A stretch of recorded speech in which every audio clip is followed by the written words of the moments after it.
decision. We are pleased to announce that Super Bowl 52 in 2018 will be played in Minnesota. Congratulations. Well, if you build it, they will come. That's kind of the deal the NFL seems to have with cities. U.S. Bank Stadium still under construction when the NFL made that announcement back in 2014.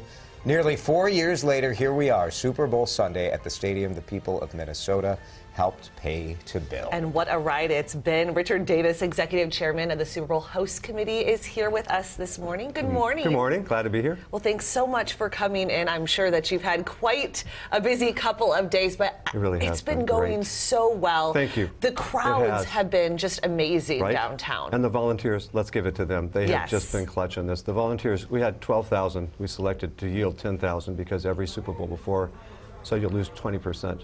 We have 12,000. Yeah. And they're very eager, and they're just doing a wonderful job. It's been fantastic. I mean, the volunteers have been great. Right.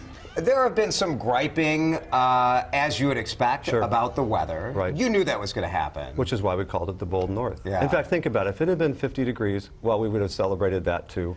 This really is the Bold North. This is, and the point was to show how wonderful weather can be when you embrace it, and winter is what we do as well as any other part of the year. So welcome to Minnesota, and welcome to the Bold North.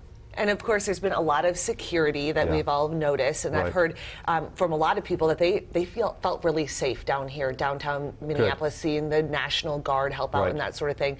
Have you heard of any incidents that might have happened over the last couple of days, or how has security been going? It's been fantastic, and I'm glad you brought that up, Kim, because we have a much smaller workforce, police force, than, say, Houston, probably a third the size, maybe. So we had to supply it with National Guard and some other outstate police officers. And then we wanted that perfect blend of feeling safe down here on Nicollet Mall, especially with a lot of canine activity. But then we also want to make you feel safe enough to move around and not feel impaired by that. The only thing we've had is some drunken, disorderly issues. After midnight, nothing good happens, right? That's it.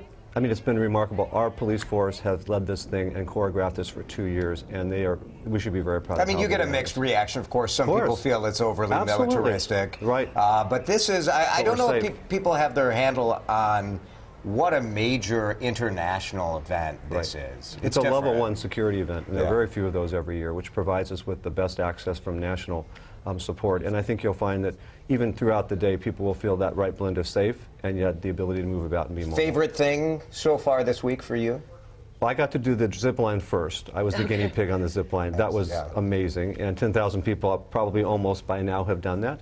Commissioner's going to do it this morning with his daughters because he was finally so taken by how many people bragged about it. Fantastic. But I think the Berkey Bridge right outside the window here, I think you would agree with all the opportunities to showcase winter was a good thing. Well, I have to say that I think that you have done just a fantastic job showcasing all the wonderful ways that you can enjoy the winter, the Bold North, and it's been with a big super warm cool hug. to see. Yes. What do we watch for today? What's the #1 thing you're watching for today? I want people to come prepared, so I want them to make sure that they look at the traffic and the transportation choices. I want to make sure that they layer themselves because there will be people walking in and out.